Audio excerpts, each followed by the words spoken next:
Hey boys, welcome back to some more Nrl Supercoach season 2021, and it's gonna be the round 4 review. We had a good week, let's just say. It's definitely helped by the fact we captained Ryan Pappenhausen, and I told you to do it. Well, at least I told myself to do it, because that whole the review or the preview video I put up, I think I even said in that video that I was like, I think I'm just going to stick with Tedesco the whole year. You know, if you stick with Tedesco, by the end of the season, you'll wind up in a good spot, in a great spot. But when I was looking at the team, when I was going through it, I couldn't not go with Pappenhausen. I had to switch. All the stars just aligned in that one, you know. The Storm always beat the Broncos regardless of form. The Broncos have been terrible the last couple of years, their defense especially. Storm coming off 2 losses. Pappenhausen missed last week, so you know he's going to be in everything, and he's got the goal kicking. So it was just it was the perfect storm. Pardon the pun there, but let's have a look. So we scored 14-31. Obviously a very high score, but overall, like top 5%, I was actually a little bit worried because I know a lot of people were getting like 1,500, 1,600 scores, so I was dubious to see how our overall would go, but as you can see, we shot up another 345 spots to now be in the top 500, 445, so it sort of goes to show that a lot of the front runners, or at least the people in the top 1,000 or a couple of thousand, I guess didn't captain little Papi, so we shot up. Very, very nice indeed. But yeah, definitely helped by that. The rest of the team, we'll go through it here, but it was a little bit average. I got to be honest. We'll go through. We'll go through what transpired. So, Jaden Brayley, once again, 65. Got to be happy with that. I don't think he got a try assist this game either. So, yeah, just the work rate killed it. Connor Watson, 56. I mean, Connor Watson, he looks like he's going to score 100 every game, dude. He breaks so many tackles. He has so much like attacking upside that, you know, even the 50, 60 minutes he's playing, like it's so dangerous. But I don't know where he's going to play this week. Obviously, the Knights have so many injuries and outs that I don't know. Is he going to be the starting 5'8"? I would assume Green will be the halfback and Watson will be the starting 5'8". So I don't think that's a negative. He won't make as many tackles, but you know, you just want him to get the footy in his hands, really. The front row is Junior Paulo, 66. Pretty good. I was happy with his. He was a little. I don't know. Paulo, his first stints lately have been a little bit sluggish, but then I don't know. At the end of the games, he gets the offload out and starts to go a little bit nicer. Big Tino, I'm very happy. I was. You know, like I said in last week's preview, I was contemplating getting rid of Tino to upgrade, but I guess at the end of the day, there wasn't anyone that was, you know, knocking the door down. Probably Takiaho or maybe even like Clemmer were up there, but I don't know. The front row was no one really stood out above Tino, and you know he showed what he could do. 93. I don't think he got any line breaks or he didn't get a try. So just an incredible score. He might have got a line break. Did he get a try, dude? I don't even know. I can't even remember. But 93 absolutely killed it. Utakamano, 67, he scored a try, so he's making some good cash. Spencer Leniu, 33. You know, he's going to be a bit of a slow burn, but that's fine. Obviously, I'd probably rather have Ryan James, the fact that he's starting, but, you know, Spencer, if he can just get up a little bit of cash and we can go from there. Then we have the second row, so Angus Crichton, 81. Could have scored, dude. Crichton could have scored a lot more. He could have got a ton. I think try was disallowed or he got held up over the line. So, you know, he's always an attacking threat. So, Crichton, pretty happy with that performance. Tohu Harris scored a try, 72. He actually didn't play the full 80 minutes this game, which is a little bit maybe not concerning. But now the Warriors have quite a few injuries, so he's actually starting in the front row this week, which I'm not too bothered by. I feel like he'll start in the front row, do a mountain of work, and then probably shift out to the edge or maybe stick at lock. I don't know. I think he's going to score well still regardless. Jordan Ricky, 55.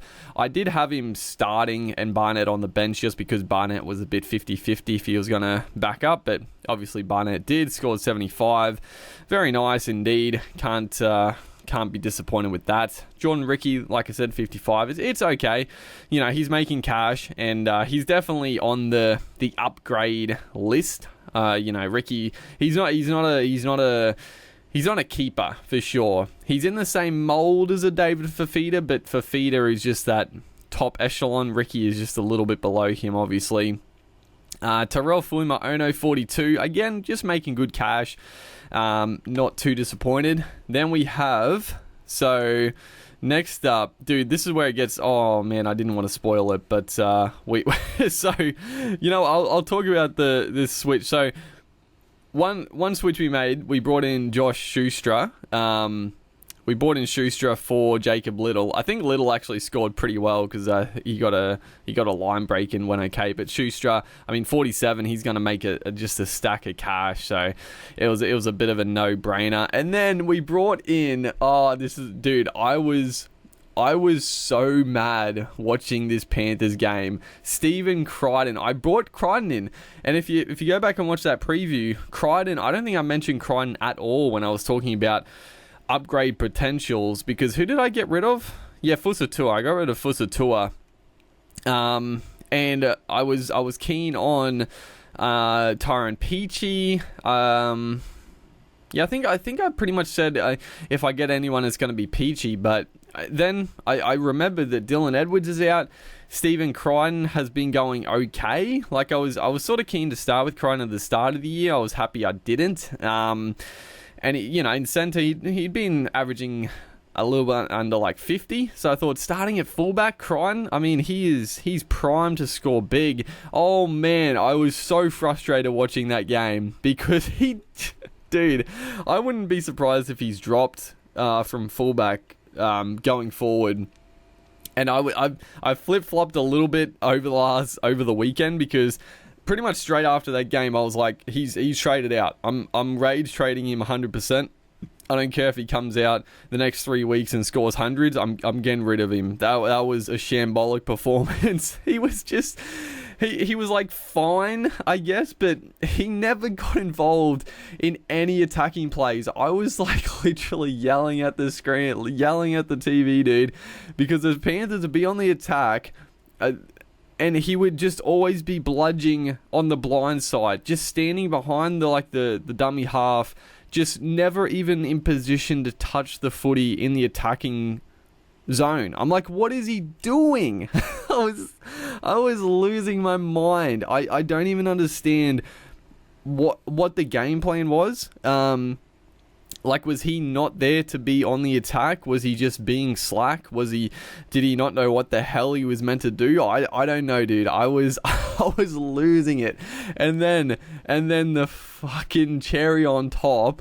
So the cherry on top. They switch Charlie Staines and Crichton for the last 5 minutes, and literally the first chance they get in the attacking zone, They do a nice little shift out to the right and bring Staines into the play. They didn't do this once when Crichton was a fullback. And again, I don't know if it was the plan not to get him involved or if it just was Crichton not getting involved, because yeah, I mean, Crichton just always stood like literally the opposite of where the ball was ever going to go.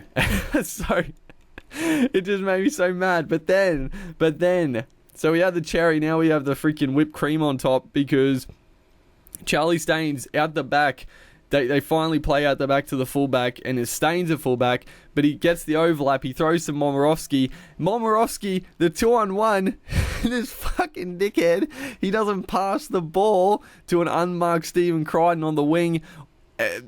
Oh man, that was so tilting. I have never been more tilted watching a game in relation to Supercoach. You know, the week before when Moses got knocked out, you know, it was annoying, but that is what it is. That game watching Crichton, it was the worst. It was the worst thing I've experienced. But fucking Momorowski not passing it, and he so deserved to bomb that try because he was so lucky to get it down. The fact he didn't pass, that was terrible. But yeah, so yeah, Crichton, Dane Laurie scored okay. He did get a try, which is nice. Otherwise, he would have scored pretty poorly. Kurt Capel scored a try as well. Obviously didn't score that well. Blake Ferguson, dude, I feel good about bringing him in a couple of weeks ago. He's absolutely been killing it. Obviously Papanausen 197, put the C on him. James Tedesco 74. I mean, you know, you can't be too disappointed. I'm still pretty happy with that. Tessie New 47 looked really good. I mean, I gotta be honest, Tessie New is looking really, really sharp. Obviously a very tough game against the Storm, but man, his footwork is something else. Man, he's got some footwork. James Roberts 44 and Simonson 37. I mean, all pretty solid. They all scored better than freaking Crichton, dude. And then Cameron Munster 62. You know, solid, not amazing, but that's solid enough. Schuster 47, and then the other tilting one was Mitch Moses. So, you know, he scored 51, which is, again, it's fine. Like, I'm not too disappointed. Cleary did get 100, which I was a little bit perturbed by, because I honestly don't know how Cleary got 100 in that game. I think he only got like the one try assist. Obviously, he kicked quite a few goals, but I have no idea how he got 100 points in that match. But Mitchell Moses, dude, he looks so good. He got that nice try assist early, but he freaking missed 3 conversions that were pretty easy for a right foot kicker. So that's like a 20-point swing right there, because, you know, you lose 2 points from the misconversion, so there's a -6, and if he got the 3 kicks, that's 12. So, well, I guess it's an 18-point swing right there. So he would have scored nearly 70 points if he just didn't miss the pretty simple conversions. But yeah, I've been unlucky with the Moses pickup. I feel like he's primed to get a couple of big scores, but it's just not quite happening for him. But I'm probably just going to stick solid with him. And then Sammy Walker 81. You know, I was half tempted to play Walker. I was definitely so. If Barnett was ruled out, I was going to play Sam Walker, which, you know, would have worked pretty well for me. But yeah, 81. He looked very, very sharp. So you know, it's a nice little backup to have. I wouldn't be relying on him to score that well every week, but because he doesn't goal kick, he's not going to be a real tackle machine. So I wouldn't, you know, he's not going to score that well. But good start for sure. So yeah, that's how the team went. Like I said, the big one here, Stephen Crichton. Going back to him, like I said, I flip-flopped. I was like, he's getting traded out. I don't care what happens. He's getting traded out. And then I was like, I mean, maybe just keep him there for as long as he's fullback. I mean, surely he's going to get some tries, but dude, I don't know. I mean, the way he played, like, I'll have to see the team list, but I'm like, is he even going to be picked at fullback? I feel like they're going to move Charlie Staines to fullback this week, because I mean, that's the thing. I don't know if it was the game plan. It just looked like he wasn't there for the game. Like, he never got involved. I mean, he didn't need to, but it was like, why? He's the fullback. Why are you not getting involved in their attacking plays? It was freaking mind-baffling. So, I don't know. I don't know what I'm going to do with Crichton. I'm very upset that I traded him in. I was expecting a lot more from him, and yeah, he let me down. He let me down a lot, dude. But yeah, he's the one big point of interest. Other than that, I mean, everything else is pretty good. I mean, yeah, I don't know. I might only be making one trade this week. I mean, I got 132k left, and if I do trade Crichton, I can still afford pretty much anyone other than freaking Brett Morris, who was just, good God. I mean, if you started with Brett Morris, who was already at like 600k. I mean, you did pretty well, and he just keeps scoring tries. So, yeah, Brian Toto.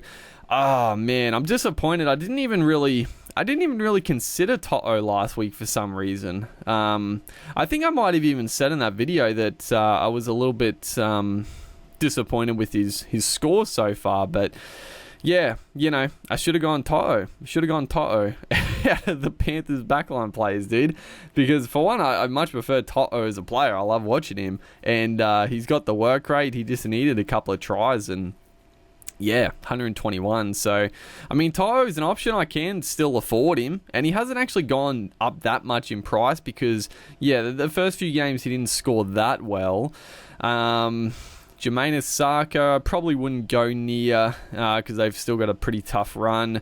And then anyone else, I mean, I'm not that keen on anyone else in the back line.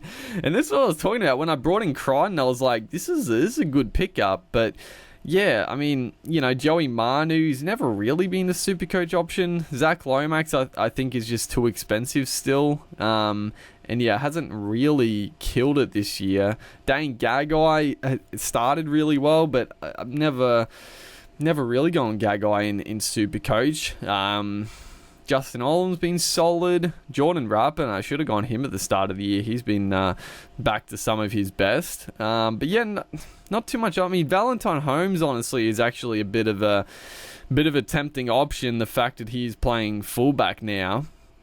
David Nofaluma has gone down 100k, but I don't know. I just feel like maybe this is Nofaluma's off year. He's been like the top for the last few years. Maybe this is the year that he sort of comes back down to earth a little bit. So maybe Holmes. I could be tempted with Holmes, but I don't know, dude. I think I don't know. I think if Crichton if he gets played at fullback again, I'm probably just going to stick with him for at least another week, just to see. I mean, they're taking on the Raiders, who are not an easy team for sure. So hopefully maybe he plays better against the better teams. I don't know, dude. Like I still don't even understand what the game plan was with Crichton. It was just strange. So I don't know. If they do switch and put Staines to fullback and Crichton back to centre or even on the wing, then 100% I'll get rid of Crichton for someone. But if he persists with Crichton, I'll probably just stick with him until Dylan Edwards gets back, because surely he's going to get some attacking stats in that Panthers back line. And then other than that, I mean, Who else was I sort of... I wanted to see, actually, how did... So I'm not going to trade either of these guys. I mean, maybe Paulo. Tino I'm going to keep. Let's just have a look at the front rowers for a second. How did Payne Haas score? I think he went pretty well. Let's have a look. Payne Haas. Where is he? Up the top there. Hello? It's been laggy. Oh, he's only 55, dude. I feel like he was on like 50 at half time. I am shocked that he only got 55 points. I thought he actually had a really... I mean, definitely the minutes weren't up there, but I thought his work rate was good, and he definitely broke some tackles. So I'm surprised he only got 55. So I was actually a little bit keen to see how he went, and if he went well. Maybe bringing him in, but yeah, 55 points, not great. Pengai Jr. didn't have a good game. Who else in the front row? I mean, Takao, you know, I'm happy with Tino and Paulo still. David Clemmer's going to be gone. Daniel Saifidi has been good. Fodawaker, Campbell Gillard, Papali had a good game. But yeah, all these guys, they're all interchangeable. Probably the only like guy that was a standout was Payne Haas. Like, Payne Haas has been the standout front rower for the last couple of years, but yeah, give him a couple of weeks and see how he goes. A lot of people, so he was at like basically 0% last week. So a lot of people brought him in his first game back, and that definitely, they had to spend premium to get him. So definitely had to screw up their team for the 55, a bit of a shocker. But yeah, no, the front row, I'm pretty happy with, our two big boys doing the job, and then our money makers here that I do eventually want to upgrade, but they're doing the job. And then in the back row, Jordan Ricky, I guess Tyrell is the one guy I'm looking to get rid of first. He's still got a bit of money to make, and then probably Jordan Ricky. So if we look at Tyrell now, who can we get for 429? Dave Fafita, he absolutely killed it. Didn't get a try. So man, I should have gone with my instincts at the start of the year. I was going to go with Tino and David Fafita, but I didn't end up doing it, which is going to cost me a little bit. Because a lot of people have Dave Fafita now. But 429k. Kick out had a barnstormer, killed it, but yeah, he's just the minutes. The inconsistency is always a worry with him. Isaiah Papali'i, he's been absolutely on fire at the Eels. I don't know what's going on there. Anyone else we can afford? I was actually keen on Adam Elliott last week. I'm pretty happy I didn't go with Adam Elliott for a pod move, because 44 is actually not bad because the Bulldogs were blown out by the Panthers, but yeah, he might not have been a terrible option, but obviously not amazing. And then, yeah, no one else really in the same zone for that price at the moment. They have to make a little bit more money to be able to afford anyone sort of worth wanting, I guess. So yeah, I might actually make no trades this week, which would be nice. Because yeah, I'm sort of pretty happy with the team. Moses, like I said, surely he's going to get a couple of big scores. I feel like it's got to happen. And you look at the halfbacks. Cleary obviously is on top. I still don't know how he got the 100 points, because I feel like he didn't really do much in that game. People talk about the James Tedesco unicorn points. Dude, Nathan Cleary, yeah, I don't know where his points come from half the time, but he scored 100. George Williams is the second highest scoring halfback, which is crazy to think about. Cody Nikorima the third, but both these guys I wouldn't really go near. Chad Townsend I definitely wouldn't go near, even though he's going okay. Luke Brooks, and then Ben Hunt and Luke Keary are gone. Brody Croft is up there. So yeah, pretty weird.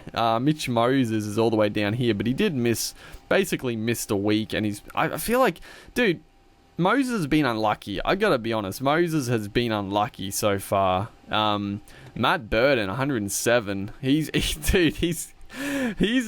interesting option, but he's playing in the centers, and yeah, you can't go him, but man, He'd be good if he was at the Dogs, because he's got all the skills, but yeah, can't go him at the Panthers, that's for sure. So yeah, that's the round 4 review. A good week. I feel like the team is pretty set. I don't think I'm gonna make any trade, which is, like I said, pretty wild to think, but yeah, overall pretty happy with everything. But yeah, we'll decide. There might be a trade that pops up. But yeah, hopefully you guys are enjoying this series. Make sure to like and comment, and I'll see you guys in the next one.